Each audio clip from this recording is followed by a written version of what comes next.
দুর্গোৎসব ও সমাজসেবার মেলবন্ধন কদমতলায়। ত্রিপুরা জুড়ে ইতিমধ্যে ছড়িয়ে পড়েছে উৎসবের আমেজ। রাজ্যের পাশাপাশি উত্তর জেলাতেও পুজো উদ্যোক্তারা দর্শনার্থীদের সেরা সেরা উপহার দিতে দিনরাত ব্যস্ত সময় কাটাচ্ছে। উত্তর জেলার বিগ বাজেটের পুজো যেমন আয়োজিত হচ্ছে বাণিজ্য নগরী ধর্মনগরে, তেমনি পিছিয়ে নেই গ্রামীণ এলাকাগুলো। বিশেষত ত্রিপুরা অসম সীমান্তবর্তী কদমতলায় দুর্গোৎসবের আয়োজন প্রতি বছরই ব্যাপক আকার ধারণ করে। এবছরও তার ব্যতিক্রম নয়। কদমতলা স্কুল মাঠের বয়েজ ক্লাবের পুজো এবছর ৩৮তম বর্ষে পদার্পণ করেছে। এবছরের থিম ত্রিপুরার বার্ষিক সংস্কৃতি ঐতিহ্যের অমর পরিচয়। পুজোর বাজেট প্রায় ৫ লক্ষ টাকা। তবে শুধু আড়ম্বরপূর্ণ পুজোর আয়োজনেই থেমে থাকছে না ক্লাব কর্তৃপক্ষ। সামাজিক দায়বদ্ধতাকেও সমান গুরুত্ব দিচ্ছেন তারা। পঞ্চমীর দিন তথা শনিবার সকাল থেকে শুরু হবে বিভিন্ন সামাজিক কর্মসূচি। এর মধ্যে বিশেষভাবে উল্লেখযোগ্য হল স্বেচ্ছায় রক্তদান শিবির ও মেগা স্বাস্থ্য শিবির। কদমতলা প্রাথমিক স্বাস্থ্যকেন্দ্র এবং হেলথ কিওর নার্সিংহোমের সহযোগিতায় এই কর্মসূচি আয়োজিত হবে। ইতিমধ্যে প্রায় ৫০ জন রক্তদাতা স্বেচ্ছায় রক্তদান করতে রাজি হয়েছেন। পাশাপাশি আরও অনেকের অংশগ্রহণের প্রবল সম্ভাবনা রয়েছে। স্বাস্থ্য শিবিরে উপস্থিত থাকবেন শিলচরের প্রখ্যাত surgeon doctor M S. Shri Hansa শিপানি। এছাড়াও মেডিসিন, স্ত্রীরোগ ও শিশুরোগ বিশেষজ্ঞ চিকিৎসকরাও এই উদ্যোগে যোগ দেবেন। ক্লাব কর্তৃপক্ষের বক্তব্য, প্রতি বছরের মতো এবছরও দুর্গোৎসবের আনন্দকে সমাজসেবার সঙ্গে যুক্ত করাই তাদের মূল লক্ষ্য। তাই রক্তদান ও স্বাস্থ্য শিবিরকে সফল করে তুলতে সকলের সহযোগিতা কামনা করছেন তারা। ব্যুরো রিপোর্ট, আজকাল নিউজ। সাংবাদিক বন্ধুদের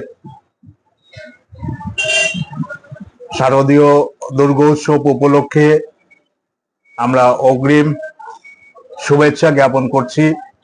পাশাপাশি সমস্ত কদমতলা এলাকার বিভিন্ন ধর্ম বর্ণের মানুষের, সারা রাজ্যবাসীর প্রতি আমরা শারদীয় উৎসবে শান্তি সম্প্রীতি অটুট রাখার বার্তা দিচ্ছি।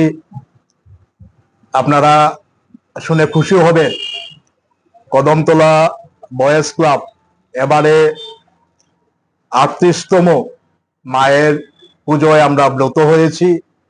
এই উপলক্ষে এবারে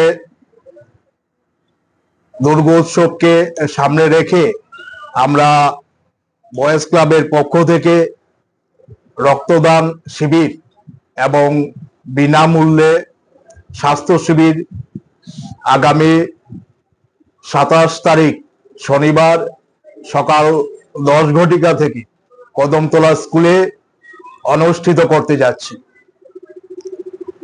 আমাদের এই স্বাস্থ্য শিবিরে সহযোগিতা করছেন ধর্মনগরের হেলথ কিউ নার্সিং হোম। আজকের এই সাংবাদিক সম্মেলনে প্রথমেই আমরা ওনাদের কাছে কৃতজ্ঞতা জ্ঞাপন করছি।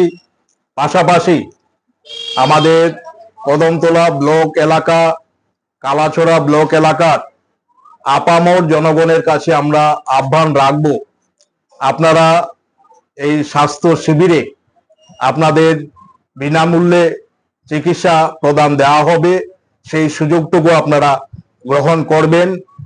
এবং আমাদের এই স্বাস্থ্য শিবিরে বিশেষভাবে ডক্টর হিসেবে উপস্থিত থাকবেন শ্রী হংস শিপানি।